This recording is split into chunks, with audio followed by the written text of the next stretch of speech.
So Square Enix and the PlayStation Store just recently released a free demo of the fairly imminent release of the first chapter of the Final Fantasy VII Remake. So as someone who's been a fan of the game for 23 years now, I just thought I would commentate, reviewmentate a little on what I've just played. So, you know, in general, I actually am very pro-remake, not of classic films or anything like that. I'm not one of those people looking forward to a Back to the Future remake, I'll tell you that for sure, or even of all games, but of a lot of this early era of 3D gaming, or at least pro-reskinning, pro-HDifying. So much of the kind of roughly 5-year era from the mid to late 90s to early 2000s or so has aged awkwardly in terms of graphics, which is why they've already gotten around to remaking so much of it. Hell, I mean, updated remakes of the first Resident Evil and Metal Gear Solid games came out a long time ago, back in the era of the PS2, the GameCube, and so on. You know, even Final Fantasy itself has gotten remakes, though I will tell you for a fact right now that I prefer the SNES Final Fantasy IV looks a million times over the DS remake. Those awkward ass early 3D graphics, man. But they've taken their time, slowly, and I mean slowly, getting around to Final Fantasy VII. And playing this remake's demo, I guess I can see why. They wanted to wait until they could really do this thing presentation-wise, with graphics and background, even stuff as small as, you know, proper lip syncing for dialogue, up to a 2020 standard. Make it all, you know, look like a 3D animated movie, like Final Fantasy The Spirits Within. And I guess I can't fault them for waiting. I mean, some of those earlier remakes I've mentioned are themselves already, well, showing their age. Hell, I'd like remakes of some games from the 2000 to 2005 era myself at this point. I'd love for them to do a Mario Sunshine remake, the way they did Shadow of the Colossus recently, for example. But the Final Fantasy VII Remake is way beyond the HD reskinning they did to Shadow of the Colossus or The Wind Waker, or indeed even beyond the fairly thorough reimaginings they did for Resident Evil or Metal Gear Solid. No, this is in essence a new game using the same story, less Gus Van Sant psycho and more akin to moving from Ralph Bakshi to Peter Jackson's Lord of the Rings. Should have asked for more money. But just because it looks hella nice isn't necessarily to praise everything about it, and I do maybe have some mixed opinions and criticisms which do extend beyond the chapter release format, which I'm kind of, you know, whatever about.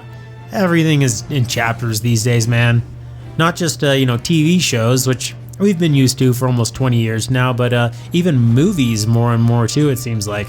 The staggered release format of the olden days of the serialized novel is back, baby. Everything old is new again.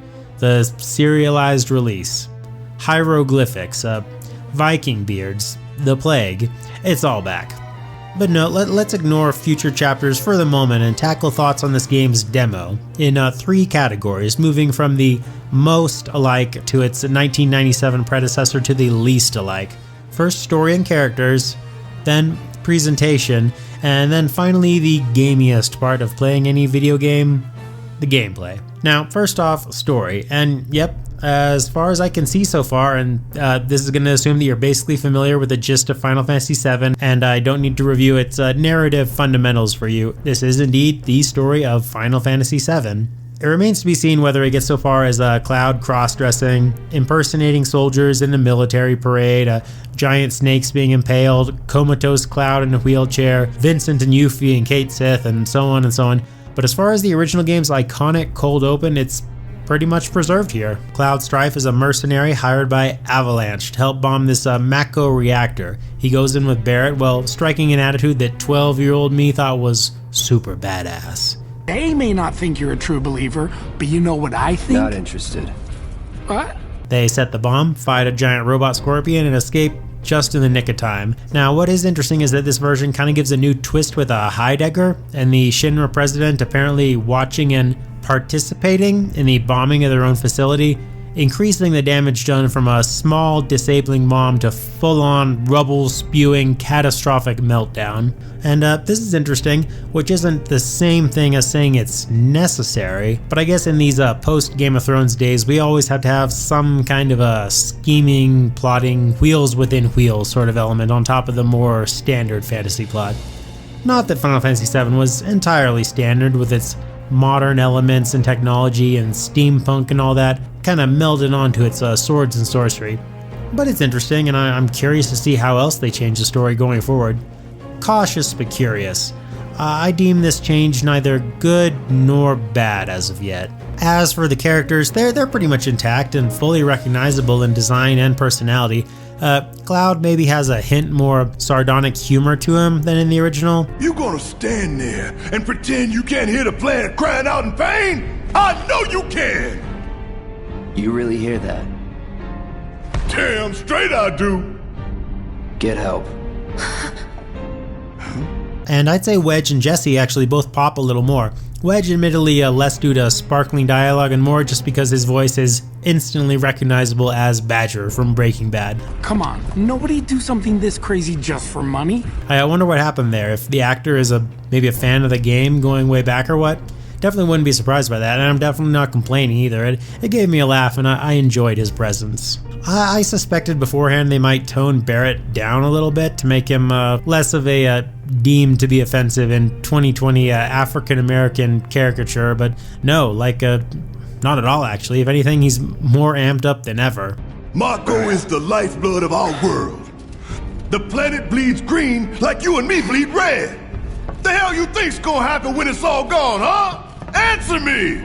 And I can respect the spirit of not toning anything down for current year standards, though I have to admit on a personal level that I almost always stuck Barrett on the bench as soon as I could in my FF7 playthroughs. For that matter, in 23 years I don't know that I've ever played more than a few dozen battles with Vincent in my party, but hey, we all have those party members we latch on to a little more than others. I'm sure there are people out there who roll into endgame with Cloud, Barrett, Vincent going all, hey, what the hell, bro, right now, and hey, no beef. You do you, and I'll stick with Sid's gnarled old man looking spear wielding. But yeah, characters and story thus far intact and well executed, very recognizable from the original, and that's a good thing. Criticize FF7 all you want, and I certainly could, with aspects of its materia system being needlessly convoluted and its puppets on screen graphics aging like fine milk under a heat lamp, but Cloud, Tifa, Arius, Sephiroth, and the rest are iconic video game characters 23 years on for a reason, while, say, Final Fantasy V's Bart, Lena, and Exdeath are less so, despite being in my opinion, a game with better and deeper gameplay. It's because people love them. They love Cloud, they love to hate Sephiroth, and they latched onto them. So it's good that all seems to be here. Now, presentation, where things certainly aren't as much the same as the story and characters are, but have evolved from a recognizable place. Now, I'm just going to throw out right now that I am a hilariously outdated and out-of-touch boomer when it comes to even vaguely modern gaming. I pretty much only play retro and indie games, and literally the only two 2019 games I have played to completion are Bloodstained Ritual of the Night and the Zelda Link's Awakening remake, so ignore everything I have to say when it comes to graphics. Everything beyond 2010 pretty much looks equally new to me. I can't differentiate 5 out of 10 and 9 out of 10 graphics when it comes to modern games at all. With that said, yeah, this is a good looking game, a strong realization of what the original kind of had to hint at or imply or just stick into static backgrounds. It's oppressive feeling with an aesthetic that almost makes me think of some of the more depressing real world settings in the Matrix or something, but I'm assuming that techno funk oppressiveness is very intentional and part of the themes of the game, at least when it's still in Midgar, so I won't judge it harshly for that at all. I mean that as a compliment. But everything looks good. The feeling of descending into the bowels of Mako hell as you reach the core of the reactor is particularly well done. A little hint of a borderline horror almost.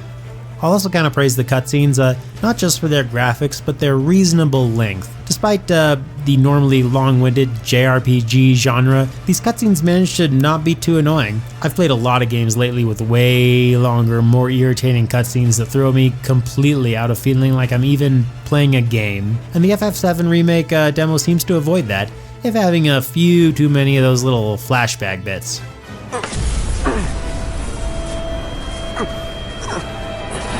Sometimes I do wonder if less could be more though, I'll just say that honestly, ancient-ass graphics aside, Cloud's initial flip out of the train has more "oh yeah, badass" impact on me in the original game than his more overdone flip here, if only because of the way the original game hit perfectly with the music.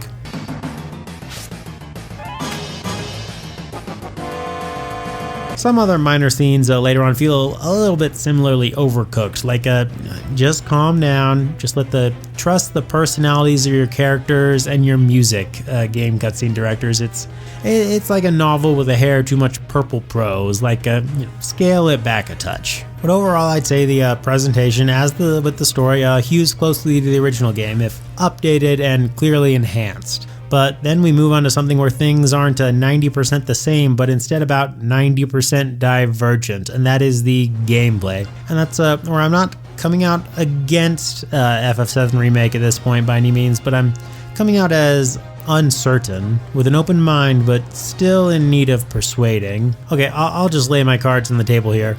I honestly do enjoy old school ass menu based JRPG battles. I'm not saying it's the only way to do things by any means. I wouldn't want such a system in, I don't know, Secret of Mana or Breath of the Wild or anything.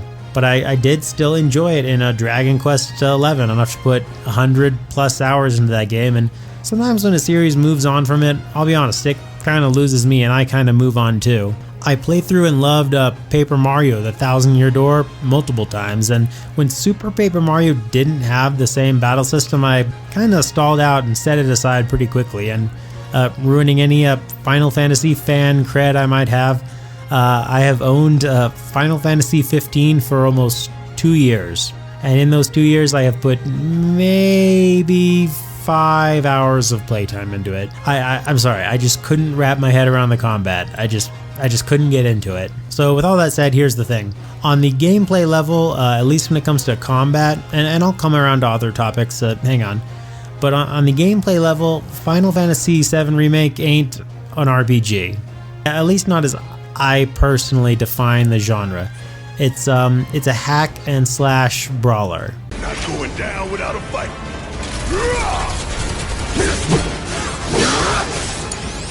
Yeah, I'll do it. An action game that I'd compare almost more to stuff like, I don't know, Gauntlet or Marvel Ultimate Alliance, or even on a strict gameplay level, something like a 3D version of classic games like Streets of Rage or the Teenage Mutant Ninja Turtle arcade games. You walk up to enemies and you spam that attack button and you beat the shit out of them. And I'm not even saying that that's not fun, you know? I am, however, saying that it's not quite Final Fantasy VII, is it? But okay.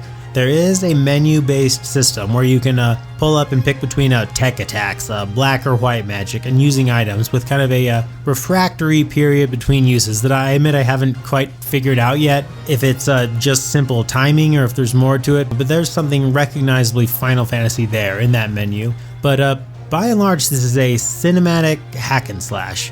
A game where you walk up to bad guys and smack the hell out of them with an attack button, interlaced with story scenes and dialogue. Now, I can imagine that there will be more RPG elements in the full game, or I should say a full chapter, with managing equipment, materia, more spells, not to mention out-of-battle RPG aspects like walking around towns, chatting to people, shops, inns, etc. So it's kind of a fusion genre, and I'll be very interested to see how future chapters, once we're out of Midgar, go. It's easy to imagine all of the Midgar parts of the game in this cinematic hack and slash formula, and I can even imagine how, say, Cosmo Canyon, or the Gold Saucer, or the City of the Ancients, or Sephiroth's Crater, and so on will go. But will there be an overworld to explore? Or will there just be guided overworld sections that take you from town to town, from set piece to set piece, and so on? How will Chocobos factor in? Very curious to see. If they can actually work an overworld around this formula, I would definitely have to throw my hands up and see that, yeah, I was wrong, this is an RPG. But I'm kind of betting against it. Yep, feel free to pull up this section of this video and mock me relentlessly if I'm wrong. I won't be upset. I'll be too happy about the overworld. Now that boss guard Scorpion, god damn, that was a long ass fight. drained me pretty good at potions, though perhaps I just need to get good. I'm tempted to dock the game some points for this, hypothetical points. I'm not doing a grade here or anything. Not because it was hard per se, but because honestly the fight got a bit dull for me as it stretched out past the 10-minute mark. I was like, alright, let's get on with this, because at this point it's actually dulling the dramatic impact of the story. But you know, maybe I just suck and I'm still learning the mechanics. That's probably the case. I admit I kept mistakenly hitting the X button for attack and bringing up the menu, the sort of little thing I assume would fade after, you know, playing the game for a while. Also give me a jump button during the out of battle walking around if it's gonna play like this, goddamn. But, you know, so overall I feel comfortable saying that I'm gonna purchase this game upon release. Hell, it might be, along with Trials of Mana, one of the only 2 non-indie games I purchased in the first half of 2020. Guess it's just a Square Enix kind of year for me, or even more specifically a Square Enix remake kind of year. But it remains to be seen really if that purchase is going to be more aimed toward just experiencing this iconic and classic video game narrative and its characters with enhanced visuals and camera angles and voice acting and so on, and seeing what other story alterations they make, or if I'm really looking to play through the presumably 50 some odd hours this game as a game because I enjoy the gameplay. Because I'll be honest, I'm not really that much of a hack and slash gamer. I'm a classic JRPG gamer, a side-scrolling or 3D platforming gamer, an adventure gamer, a Metroidvania gamer for sure, but not much of a hack and slash gamer. And hack and slash, at least of this demo, is basically what this game appears to be. But as I said before, the more RPG elements they meld onto that framework via equipment and spell tinkering and towns and shops and exploration and maybe some kind of overworld, maybe the game will kind of gradually segue into something that's a little more my speed. But overall, hey, I'd say I enjoyed it with a few little asterisks and concerns. Like most other JRPG fans, I have an eternal nostalgic fondness for this story and these characters. I scored this soundtrack in these settings. I'll definitely be back with some thoughts on Chapter 1 once it hits. Then on Chapter 2 once it hits in like 2023 or whatever. I'm just kidding. Hopefully. Later, everyone.